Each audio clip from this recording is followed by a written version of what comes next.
Aliansi Masyarakat Pati Bersatu akan menggelar aksi demonstrasi di Gedung DPR pada Kamis 27 Agustus 2026. Sejumlah persiapan pun dilakukan jelang aksi.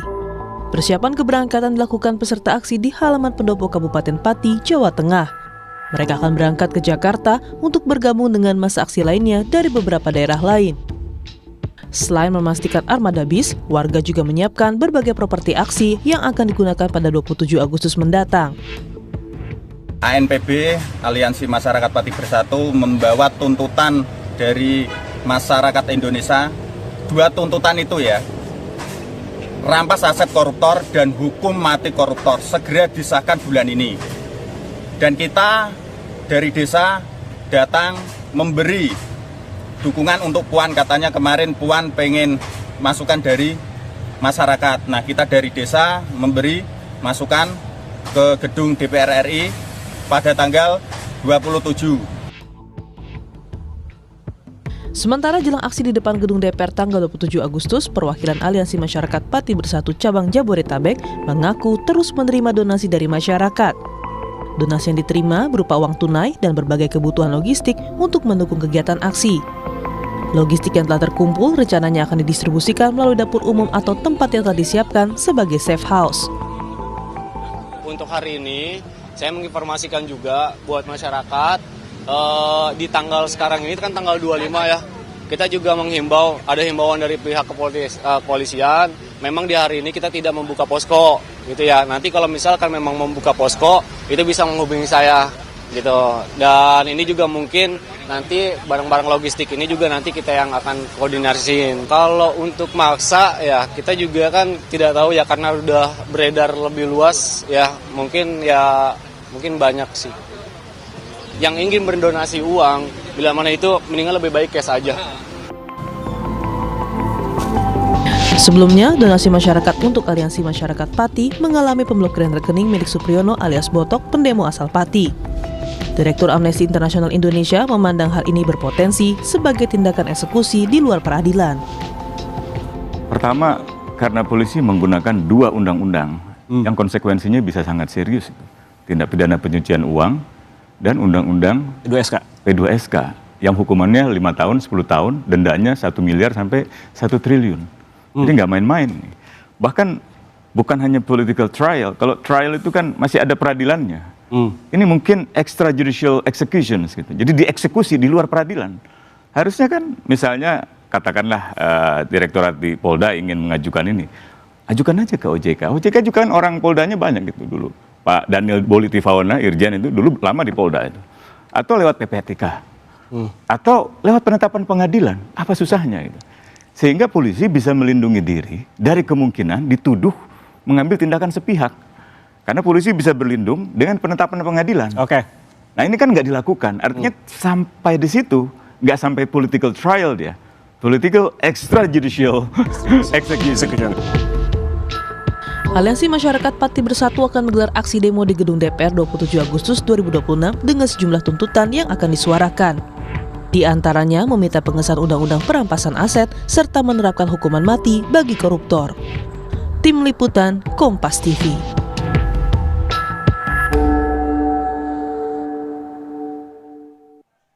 Saudara, Aliansi Masyarakat Pati Bersatu atau AMPB menyatakan tetap menggelar aksi demonstrasi di Gedung DPR RI pada hari Kamis 27 Agustus 2026 besok. Sejumlah persiapan dilakukan, tuntutan demo yakni pengesahan RUU Perampasan Aset dan hukuman mati bagi koruptor. Akankah tuntutan ini segera diamini DPR? Bagaimana pula memastikan demo ini tetap berjalan lancar? Apakah ada motif politik di balik demo warga Pati kali ini? Kita akan bahas bersama dengan juru bicara Partai Gerindra, Bung Bahtera Banong melalui sambungan daring, dan juga ada analis komunikasi politik dari Universitas Padjadjaran, Kunto Adi Wibowo. Selamat pagi Bapak-Bapak, Assalamualaikum. Selamat pagi Mbak Disti. Iya, saya ingin ke Bung Bahtera dulu. Bung Bahtera, ini kan kalau besok kita sudah dipersiapkan semuanya begitu ya, dari AMPB akan menggelar aksi demo di depan gedung DPR. Jelas ada tuntutan yang menjadi aspirasi mereka. Salah satunya adalah pengesahan RUU Perampasan Aset dan juga hukuman mati bagi para koruptor. Apakah besok akan ada audiensi bersama dengan pimpinan DPR untuk bisa menyerap aspirasi dari masyarakat ini, Bung Batera? Ya, tentu kami dari DPR dan pemerintah selama ini juga menyampaikan bahwa setiap penyampaian aspirasi, penyampaian pendapat, ataupun kritikan di alam demokrasi itu adalah sesuatu yang diperbolehkan, apalagi negara kita memang menganut sistem demokrasi dan juga melindungi hak setiap individu, kelompok, ataupun organisasi yang ingin menyampaikan pendapat di muka umum. Maka dari itu kami dari tentu Gerindra yang merupakan partai pendukung pemerintah silakan saja, dan mekanisme terkait penyampaian pendapat itu kan sudah diatur dalam undang-undang dan itu sesuatu yang sah-sah saja. Dan tentu juga penyampaian pendapatnya harus tertib, aman, damai, sehingga juga tidak mengganggu ketertiban umum.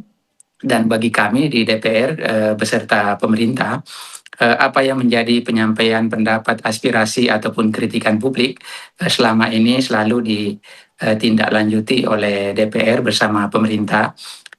Terbukti misalnya di berbagai momentum berkenaan dengan penyampaian pendapat. Terakhir kalau kita lihat ya, pimpinan kami di DPR RI Pak Dasko beserta pemerintah melalui Mensesnek, Menpan RB menindaklanjuti penyampaian aspirasi terkait soal P3K.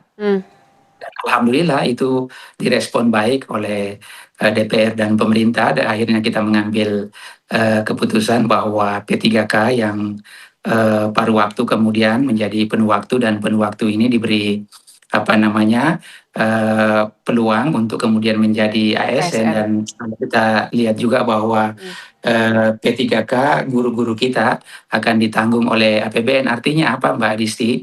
Setiap penyampaian pendapat, setiap penyampaian aspirasi selama itu menyangkut mengenai kepentingan publik, kepentingan masyarakat, tentu DPR bersama pemerintah akan menindaklanjuti itu. Dan bagi kami penyampaian aspirasi, penyampaian pendapat itu juga bisa memberi masukan kepada DPR dan pemerintah.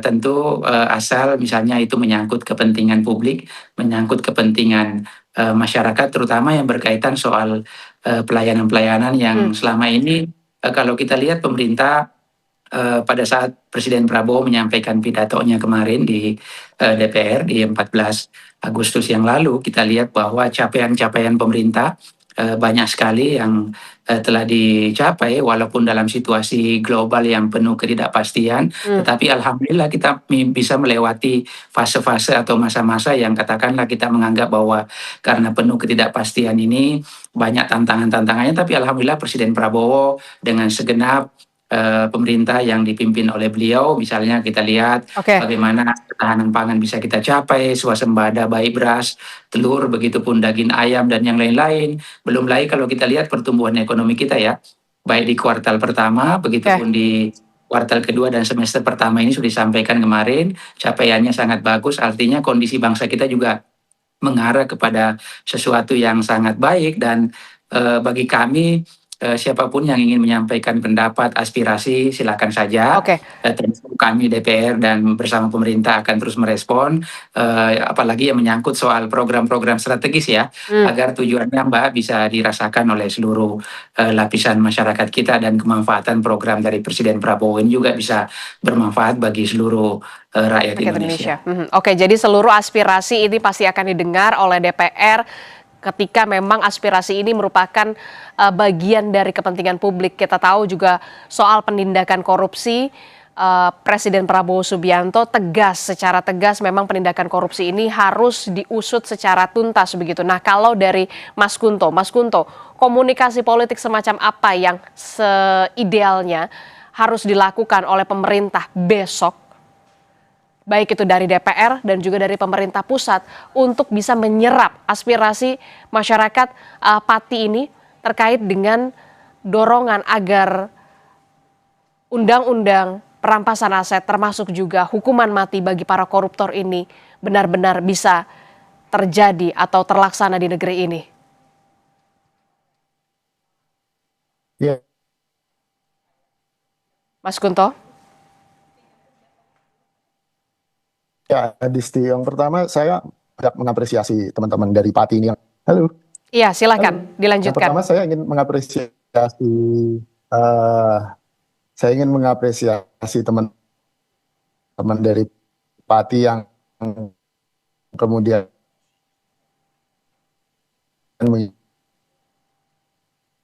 menginisiasi demonstrasi ini. Yang kedua, ini isu yang sangat populis dan apa Mas yang Kunto, harus kita tidak dilakukan bisa mendengar jelas penjelasan DPR, Anda. Tampaknya terutama ada melakukan kendala dengar sinyal. pendapat. Kami akan mencoba untuk Oke. mempersilahkan Anda untuk memperbaiki sinyal dulu, begitu ya, komunikasi agar bisa berjalan dengan lancar diskusi kita. Tapi saya ingin ke Bang Bahtera Banong dulu, Bung Bahtera Banong. Ini kan kalau kita lihat ya, tadi Anda mengatakan asal ini kepentingannya merupakan kepentingan publik, kepentingan rakyat, pasti akan didengar, pasti akan diserap. Tapi kemudian kemarin kita melihat bahwa salah satu rekening dari inisiator AMPB ini sempat diblokir. Nah, ini upaya-upaya semacam apa sebenarnya yang hendak dilakukan terhadap aksi-aksi semacam ini? Iya, sekali lagi kami menegaskan Mbak Adisti ya bahwa pemerintah selama ini selama di bawah pemerintahan Presiden Prabowo berbagai aspirasi telah didengarkan. Begitupun juga DPR, setiap penyampaian aspirasi selalu ditindaklanjuti dan kami di DPR seringkali Mbak, terutama saya di Komisi 2, menerima aduan-aduan dari berbagai masyarakat karena bidang saya misalnya pertanahan, pelayanan publik. Kami di setiap hari Selasa di DPR menyediakan ruang waktu itu, kemudian kami menerima aspirasi di berbagai daerah seluruh Indonesia, kami siapkan waktunya, kemudian menyerap aspirasi, penyampaian pendapat, artinya banyak sekali ya perubahan-perubahan ya. Kepemimpinan DPR hari ini di bawah pimpinan-pimpinan di DPR, terus kemudian Presiden Prabowo juga kemudian sering menyampaikan kepada kami bahwa apa yang menjadi aspirasi publik, aspirasi masyarakat harus direspon secara cepat, terutama yang berkaitan soal pelayanan publik yang menjadi banyak keluhan selama ini. Dan kalau kita lihat ya, banyak sekali aturan-aturan yang sudah diperbaiki oleh pemerintah hari ini berkaitan dengan pelayanan publik, terus kemudian berkaitan dengan bagaimana agar program-program Presiden Prabowo, terutama program-program strategis ini bisa lebih tepat sasaran, berkenaan dengan misalnya kalau kita lihat Mbak Adisti ya, penegakan hukum kita ya, kita saksikan sendiri di bawah kepemimpinan Pak Prabowo, bagaimana secara cepat penindakan, terutama berkenaan dengan bagi pejabat-pejabat yang melakukan pelanggaran-pelanggaran. Artinya DPR dan pemerintah sangat responsif setiap apa yang menjadi aduan, aspirasi, atau penyampaian, bahkan kritikan dari publik, itu selalu direspon dengan cepat, dengan baik, dan itu juga menandakan bahwa demokrasi kita, kualitas demokrasi kita juga makin baik di bawah kepemimpinan Presiden Prabowo hari ini. Dan jujur saja Mbak ya, sampai hari ini juga semua aduan-aduan ya dari berbagai pihak, dari berbagai masyarakat, tentu juga itu menjadi pengingat bagi DPR, bagi pemerintah agar terus selalu bekerja untuk maksimal, terutama berkenaan dengan bersifat agar masyarakat kita bisa merasakan betul dampak-dampak dari kebijakan-kebijakan yang diambil oleh pemerintah, terutama kebijakan-kebijakan yang sudah sangat baik yang di bawah pemerintahan Presiden Prabowo ini. Ya, oke. Saya ingin ke Mas Kunto dulu. Mas Kunto, sudah diperbaiki ya. Saya kira kita bisa melanjutkan dialog kita, Mas Kunto. Mas Kunto, komunikasi politik semacam apa idealnya yang bisa dilakukan oleh pemerintah pusat dan juga DPR besok? Ada masyarakat dari Pati begitu yang rela dari Jawa Tengah untuk menggelar aksi, mendorong agar DPR segera mengesahkan Undang-Undang Perampasan Aset dan juga penindakan korupsi, salah satunya adalah hukuman mati bagi para koruptor. Ini kan juga soal bagaimana kepentingan publik yang harus disuarakan. Ya, yang pertama menurut saya apresiasi terhadap warga Pati yang sudah membawa isu ini ke DPR. Dan yang kedua, bolanya ada di DPR akhirnya gitu. Ketika nanti besok masyarakat Pati melakukan demonstrasi atau menyampaikan pendapatnya ke DPR, ya saya sih berharap DPR bisa mendengarkan pendapat dari masyarakat, lalu kemudian selanjutnya adalah mendorong partisipasi publik yang bermakna gitu terhadap penggodokan RUU perampasan aset ini yang memang sudah jadi tuntutan dari tahun lalu juga ketika masyarakat sipil menuangkan tuntutannya di 17+8 gitu mungkin. Nah, untuk pemerintah menurut saya yang harus dilakukan adalah karena ini adalah bentuk warga negara yang sedang menggunakan haknya dalam negara yang demokrasi, dan menurut saya ini salah satu pilar penting di negara demokrasi bahwa seseorang ataupun warga negara bisa menyampaikan pendapatnya dan hak itu kan harus dilindungi. Nah, pemerintah menurut saya besok ya harus bisa melindungi warga yang sedang menyampaikan pendapatnya gitu. Itu yang harusnya dilakukan oleh pemerintah. Pada saatnya pemerintah akan melakukan eksekusi dari undang-undang itu ketika sudah disahkan oleh DPR, tapi tentu saja ada proses-proses yang selanjutnya dalam pembahasan undang-undang tersebut gitu. Oke, jadi tidak hanya sebatas hanya mendengarkan saja, tapi eksekusinya tidak hanya sebatas komunikasi politiknya, tapi kebijakan politiknya inilah yang kemudian ditunggu juga akhirnya begitu ya dari masyarakat. Nah, ini kalau kita lihat kemarin kan sempat ada pemblokiran ya rekening dari salah satu inisiator Botok AMPB ini. Anda mengatakan bisa menilai apakah ini berpengaruh terhadap aksi yang akan terjadi pada esok hari? Ya, kalau menurut saya banyak diskusi dan kontroversi pro dan kontra terhadap aksi ini di media sosial maupun media massa, terutama ketika aparat penegak hukum dalam hal ini kepolisian melakukan blokir terhadap rekening yang menurut saya ya itu tindakan yang berlebihan dan tidak perlu gitu. Yang seharusnya ya tadi warga negara harusnya dilindungi dong ketika sedang melakukan haknya kan gitu. Ini menurut saya yang dilakukan polisi adalah bentuk cipta kondisi kan dalam komunikasi politik bahwa isu ini pada akhirnya akan membesar. Orang yang tadinya tidak peduli mungkin dengan demonstrasi tanggal 27 Agustus akhirnya ingin tahu karena ya kenapa nih harus diblokir. Terus lalu kemudian ada bis yang ditumpangi oleh warga Pati diserang di tol gitu yang menurut saya ini akan seakan-akan menambah antisipasi warga tentang tanggal 27 Agustus besok. Gitu. Kalau pertanyaan saya selanjutnya begini, apa yang sebenarnya ditakutkan oleh pemerintah sampai rekening ini diblokir?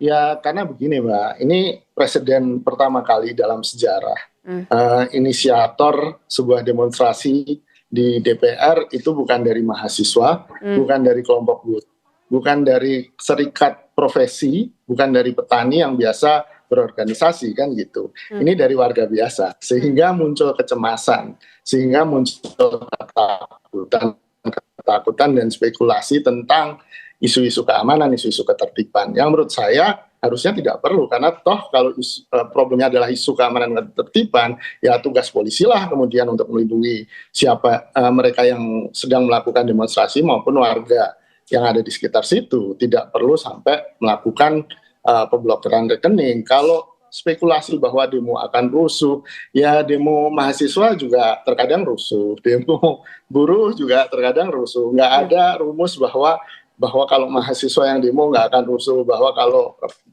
warga yang demo, dalam hal ini warga lokal yang demo pasti rusuh. Ini yang menurut saya jadi penting nih demonstrasi tanggal 27 besok sebagai monumen kesejarahan yang akan membawa apakah pada akhirnya demonstrasi ini akan bisa berhasil dengan agenda tuntutannya dan kemudian membuahkan reaksi positif di opini publik, dukungan dari warga ketika aman, tertib, dan seperti ekspektasi publik, atau kemudian membenarkan atau self-fulfilling prophecy itu, bahwa kita meramalkan bahwa kalau dari warga pasti rusuh, ya apakah akan fulfilling prophecy itu gitu. Itu menurut saya jadi penting nih besok tanggal 27 Agustus ini. Oke, dengan adanya pemblokiran, kemudian ramai juga di media sosial pemblokiran rekening ini direspon banyak pihak begitu ya soal pemblokiran rekening ini, termasuk juga kita lihat tadi ojol-ojol juga punya solidaritas yang tinggi, membagikan juga logistik untuk demo besok. Apakah ini akan diprediksi eskalasinya juga akan menguat dan juga membesar kalau Anda melihat dari sisi itu? Ya, kalau dari isu sebenarnya kan tidak ya Mbak ya. Kalau dari tuntutan atau agenda demonstrasi itu khusus ke RUU perampasan aset. Yang menurut saya ada proses politik selama DPR RI, tidak hanya pimpinannya tapi juga pimpinan-pimpinan fraksinya juga responsif dalam hal ini, dan anggota DPR-nya juga responsif, tidak melontarkan komentar-komentar yang menyakiti hati rakyat, yang menurut saya akan kondusif kok gitu, tidak akan dieskalasi menjadi sesuatu yang negatif ya, dalam artian besar dan negatif. Tapi dalam hal ini ketika agenda-agenda ini kemudian bisa dibelokkan atau kemudian ada kelompok-kelompok lain yang kemudian juga ikut dalam demonstrasi dan membawa tuntutan mereka yang dalam hal ini ya sah-sah saja, yang terus pada pemerintah. Nah, ini mungkin akan ada kompleksitas tertentu besok, tapi saya yakin teman-teman dari Pati, teman-teman warga Pati sendiri yang menginisiasi ini sudah melakukan atau sudah membuat semacam antisipasi yang diperlukan gitu, Mbak. Oke, kalau Bung Batra untuk di DPR sendiri, jadi sebenarnya dinamika soal pembahasan RUU perampasan aset ini seperti apa? Informasinya ini ada dinamika-dinamika yang terbelah begitu, ada yang mendukung untuk segera disahkan, tapi kemudian ada juga faksi-faksi yang kemudian mengharapkan ini jadi bentuk upaya kriminalisasi nantinya. Nah, bagaimana sebenarnya dinamika di DPR, di internal DPR sendiri, walaupun memang Ketua Komisi 3 DPR ini ada Bung Habibur Rahman mengatakan paling tidak targetnya sebelum 2027 ini sudah disahkan. Ya, kalau kita lihat Mbak ya, setiap pembuatan undang-undang itu tentu butuh proses, dan kami di DPR dalam setiap pembahasan undang-undang kan selalu live ya. Artinya bisa dimonitor, bisa ditonton oleh semua publik, dan berkenaan dengan Undang-Undang Perampasan Aset, Komisi 3 kan selalu menyampaikan ke publik dan sedang mengebut itu kan. Kalau kita lihat Komisi 3 hampir setiap minggu, dalam seminggu mungkin ada 2-3 kali kemudian melakukan istilahnya ya, menerima penyampaian pendapat dari berbagai pihak tentunya, karena kan dalam hal pembuatan undang-undang itu kan partisipasi publik juga sangat dibutuhkan agar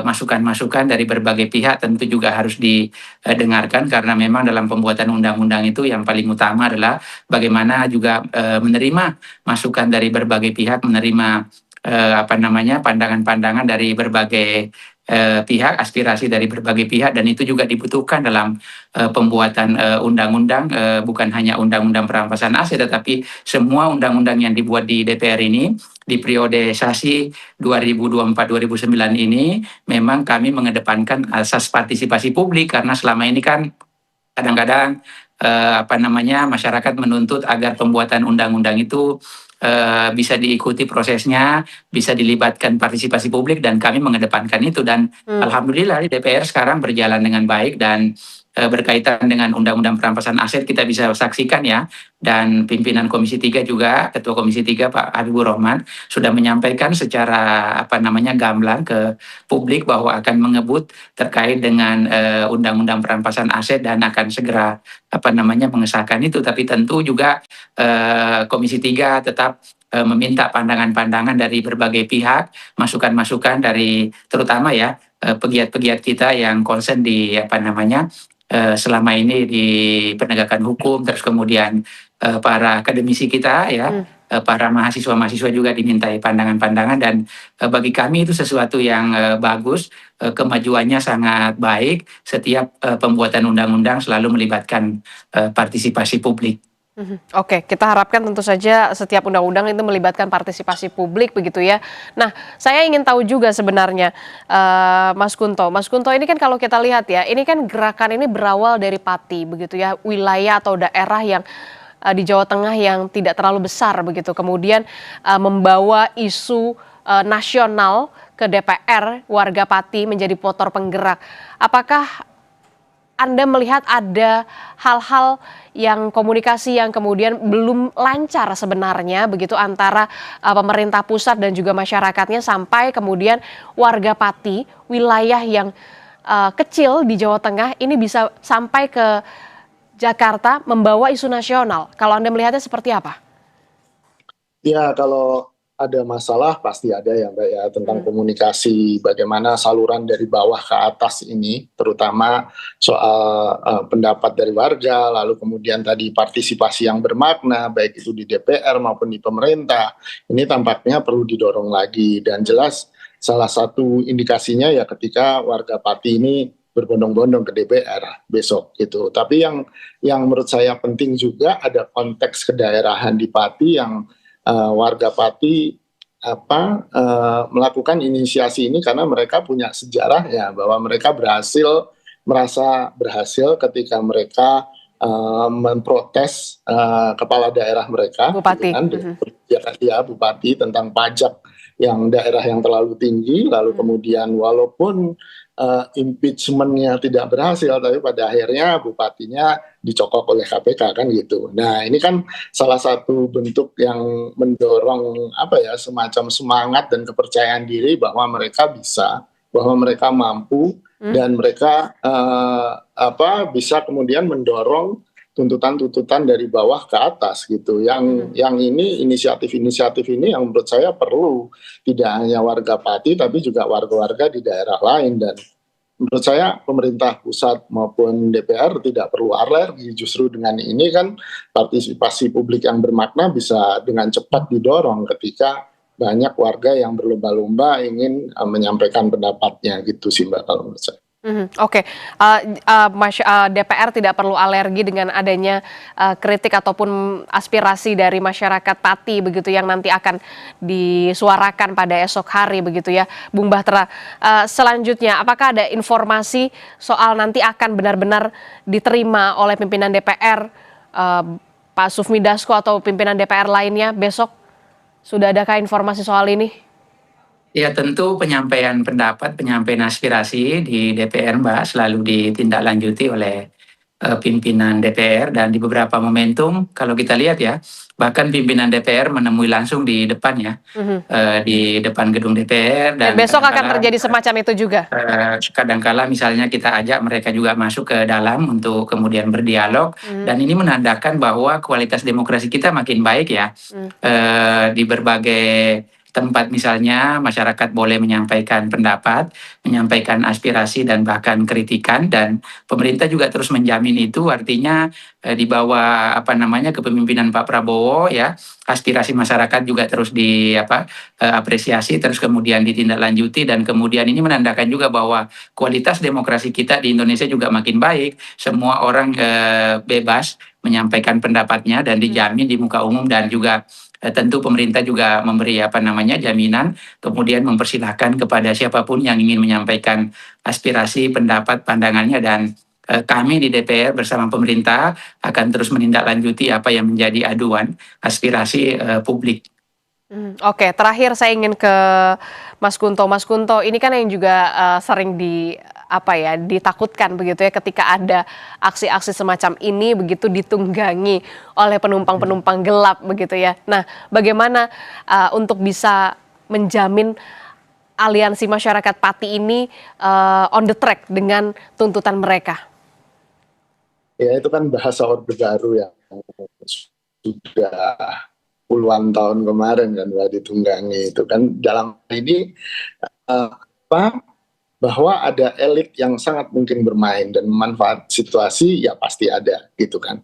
Karena ketika ada agenda yang penting dan sangat menyita perhatian publik seperti agenda besok tanggal 27 Agustus ini, ya ini adalah peluang di mana elit-elit politik atau aktor-aktor politik mungkin bisa memanfaatkan kondisi-kondisi ini. Tapi dalam hal ini saya tidak percaya bahwa ini bentuk penunggangan yang seakan-akan masyarakat Pati hanya sebagai objek belaka. Enggak, mereka punya kepentingan, mereka juga punya kesadaran yang menurut saya itu yang harus diapresiasi dan itu yang harus dilindungi. Dan menurut saya negara tugasnya melindungi itu gitu. Jangan kemudian justru ikut menuduh bahwa ini ditunggangi seakan-akan mereka hanya kuda saja kan gitu yang ditunggangi oleh elit-elit politik tertentu. Nah ini sih Mbak, menurut saya cara berpikir tentang demokrasi ini juga harus ada di dalam aparat penegak hukum, ada di aparat pemerintahan, sehingga ketika melihat